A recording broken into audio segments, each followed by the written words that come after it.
সিনেমাতে সর্বোচ্চ 8 লাখ। সুলতানা বিবিয়ানা। ছোটবেলায় কোনো প্রেমের প্রস্তাব পেয়েছেন? অনেক পেয়েছি, সেই প্রেমগুলো কোনো অ্যান্সার দিতে পারতাম না মায়ের ভয়ে। বলিউডের একজন আছে আয়েশা টাকিয়া, আগে আমাকে এটাই বলতো আয়েশা টাকিয়ার মতো দেখতে। আমি যদি কারোর ক্রাশ খেয়ে থাকি সেটা হচ্ছে রিয়াজ ভাইয়া। বলেছেন কখনো রিয়াজ ভাইকে? হ্যাঁ বলেছি। খুলনার মেয়েদের নায়িকা হওয়ার যোগ্যতা সবচেয়ে বেশি। খুলনার মেয়েরা অনেক সুন্দরী। খুলনার মেয়েরা জানে মিডিয়াতে কিভাবে টিকে থাকতে হয়। এটা ধরেন, এটা আপনার হাতে রাখেন। ওকে। আর এই যে এখানে আছে আপনার জন্য খুব সুন্দর একটা জার।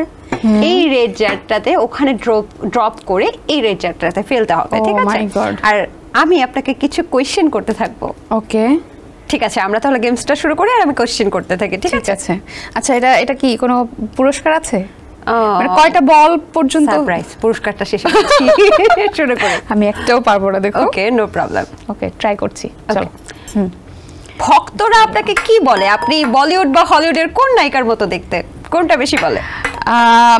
বলিউডের একজন আছে আয়েশা টাকিয়া, আগে আমাকে এটাই বলতো আয়েশা টাকিয়ার মতো দেখতে।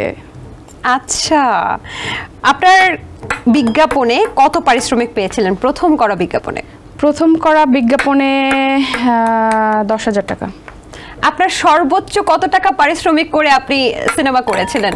সেই পারিশ্রমিকের সংখ্যা কত? সিনেমাতে সর্বোচ্চ 8 লাখ। 8 লাখ। সেটা কোন সিনেমা ছিল? কোন মুভি? সেটা সুলতানা বিবিয়ানা। আচ্ছা, ছোটবেলায় কোনো প্রেমের প্রস্তাব পেয়েছেন যা এখনো মনে পড়লে খুব মজা লাগে? অনেক পেয়েছি, অনেক পেয়েছি। মজা লাগে বলতে সেই সময় প্রেমগুলো আসলে খুব ছিল, কারণ আমার মা হচ্ছে খুব আমার জীবনে একজন শ্রেষ্ঠ পাহারাদার, যে আমাকে 1 সেকেন্ডের জন্য চোখের আড়াল করতো না। তো সেই প্রেমগুলো মানে কোনো অ্যান্সার দিতে পারতাম না, রিপ্লাই দিতে পারতাম না মায়ের ভয়ে। আচ্ছা, এরকম কোনো পাগলামির কথা মনে আছে যে আঁচলকে না পেলে আমি পুরো দুনিয়া বরবাদ করে দেব? না, এরকম কোনো পাগল ছিল না, কারণ সবাই আমার মাকে অনেক ভয় পাইতো। তো আমার কাছে এসে এরকমভাবে পাগলামি করার কেউ সাহস পায় নাই। আপনার ক্ষেত্রে এরকম হয় নাই যে আপনি পছন্দ করেন কিন্তু মায়ের ভয়ে বলতে পারেন নাই? না, আমার লাইফেও কখনো এমন হয়নি। আচ্ছা, মিডিয়াতে বা সিনেমায় চলচ্চিত্রের নায়কদের মধ্যে আপনার সিক্রেট ক্রাশ কে? বাংলায়, বাংলাদেশে মানে আমি পছন্দ করতাম এমন সিক্রেট ক্রাশ তো একটা হিরোকেই ভালো লাগতো, সেটা হচ্ছে সালমান শাহ। তারপরে আমি যদি কারোর ক্রাশ খেয়ে থাকি সেটা হচ্ছে রিয়াজ ভাইয়া। রিয়াজ ভাই ক্রাশ খেয়েছেন? বলেছেন কখনো রিয়াজ ভাইকে? হ্যাঁ বলেছি। কি বলেছে রিয়াজ ভাই? খুশি হয়, কেউ কাউকে পছন্দ করলে তো ডেফিনেটলি খুশি হয়। রিয়াজ ভাইকে বলেছে, ভাই আপনি আমার জীবনের সবথেকে ফেভারিট হিরো, আপনাকে আমার খুব ভালো লাগে। কোন নায়কের সাথে সিনেমা করতে আপনার সবচেয়ে বেশি ভালো লেগেছে বা জুটি হিসেবে সবচেয়ে বেশি কমফোর্টেবল আপনি? বাপ্পি। বাপ্পি চৌধুরী। ওকে। আচ্ছা, বন্ধুরা আপনাকে কোন নামে ডাকে? মানে আমার পরিবার নাকি আমার বাহিরের সার্কেল? পরিবার কি নামে ডাকে, বন্ধুরা কি নামে ডাকে? আমার পরিবার আমাকে আখি নামে ডাকে, আর বন্ধুরা সবাই আঁচল বলেই ডাকে।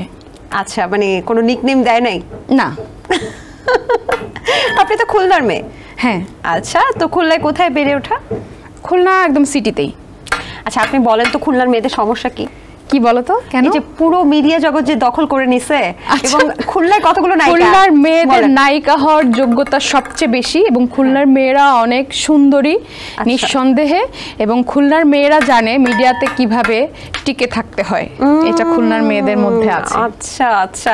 তো কিন্তু খুলনায় আমি যতটুকু জানি যে লবণাক্ত পানি, সেই লবণাক্ত পানিতে আমরা গেলে কালো হয়ে যাই, আপনারা এত সুন্দর থাকেন কিভাবে? কি জানো, ওখানে জন্মটাই ওরকম ভাবে, এবং জন্মগত ভাবেই ওটা শুট করেই এসেছে, এজন্য। সেন্সেশন ক্লাসিক স্ট্রবেরি ও কফি ভ্যারিয়েন্টে